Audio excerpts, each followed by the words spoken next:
มีพัสดุมาส่งแล้วแมวเมียมารับเลยลูกเมียมารับเหรอครับวันนี้มีอาหารเปียกส่งมาถึงหลวงปู่อุกิตอธิจิตโตพุทธสถานวัดโป่งชัยตำบลบ้านสาอำเภอเจ้าห่มจังหวัดลำปางจำนวน1 กล่อง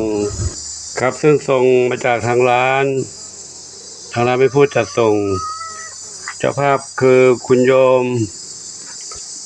ดวงเดือนสอนชัยเนาะซึ่งคุณโยมดวงเดือนได้แจ้งมาล่วงหน้าก่อนหน้านี้แล้วว่าวันนี้จะมีพัสดุส่ง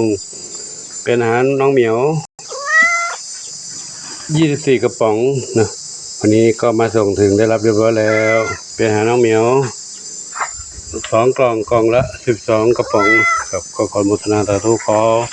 บุญกุศลทั้งหลายจงเป็นพระปัจจัยนุนำคำช่วยให้คุณโยมดวงเดือนสอนชัยพร้อมครอบครัวพบความสุขความเจริญมีความสุขกายสุขใจปรารถนาที่ใดขอได้ต้องความมุ่งมั่นปรารถนาทุกประการเทิน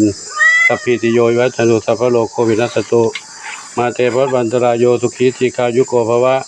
อภิวาทนะสิริสนิจังวุธาปจายโนจัตตารโลธรรมาวัฏันติอายุวโนสุขังพระลังสาธุสาธุสาธุเมียร้องอ้อนแล้วลูกจะกินเหรอเดี๋ยวโปรแกให้นะลูกแกะตรงนี้นะเป็นอะไรข้างในเป็นยังไงบ้างเนาะดูที่เนาะดูเนาะน้องเหมียวบุญส่งอยากจะกินอาหาร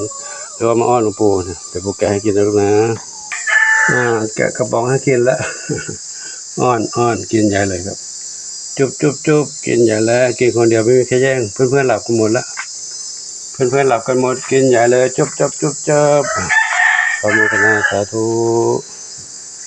แล้วคุณโยมซึ่งคุณโยมดวงเดือนก็ได้ส่งมาให้น้องเหมียวอยู่บ่อยๆเนาะส่งทั้งทรายส่งทั้งอาหารและได้ร่วมปัจจัยในการดูแลเรื่องการเป็นอยู่ของน้องเหมียวด้วยนะขอโมทนาสาธุ